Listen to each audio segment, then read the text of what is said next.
Bienvenue dans cette vidéo où ensemble, nous allons voir comment utiliser un script Python pour augmenter le nombre de nos fonds de cartes de manière automatique.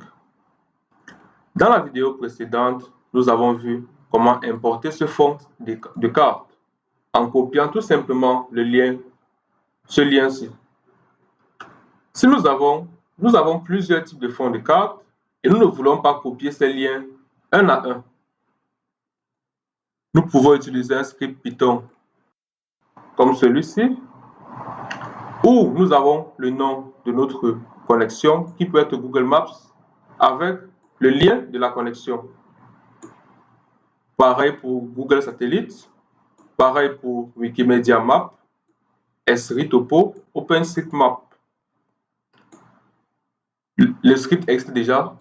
Ce que nous allons faire, c'est tout simplement aller dans la commande Python, plugin, console Python. Nous pouvons déplacer, comme nous l'avons vu dans la vidéo de prise en main, nous pouvons déplacer l'interface ici. Et c'est à ce niveau que nous allons saisir le code, ou plutôt que nous allons copier le code. Nous faisons un CTRL A, nous faisons copier. Voici le code. Nous allons dans notre console, nous faisons coller. Et à la fin, nous faisons tout simplement entrer. Et nous voyons que nous avons tous les différents éditeurs de cartes qui sont importés, en plus de notre fond de cartes. Ce que nous pouvons faire, c'est tout simplement double-cliquer par exemple sur un éditeur qui nous intéresse, par exemple Google Satellite. C'est en train de charger et nous pouvons tout simplement rentrer dans couche, éteindre fond de carte, déplacer Google Satellite à la fin. Nous voyons que nous avons Google Satellite qui s'affiche. Nous aurions pu faire pareil en important par exemple des données Bing ou des données Esri qui sont sombres.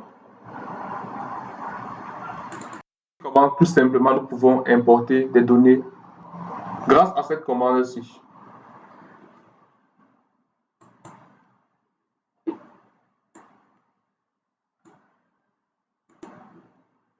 Donc, nous voyons comment importer des fonds de cartes tuilées.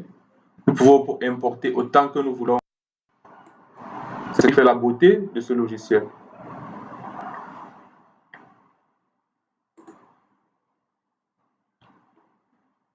Dans la vidéo suivante, nous allons voir comment importer des fonds Digital Globe qui sont précis actuellement, car ils sont régulièrement mis à jour, contrairement aux fonds Google par exemple, ou OpenStreetMap ou Bing.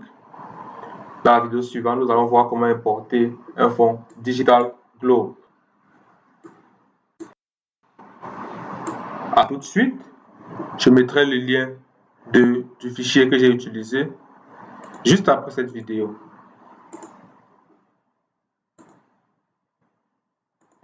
Vive le SIG!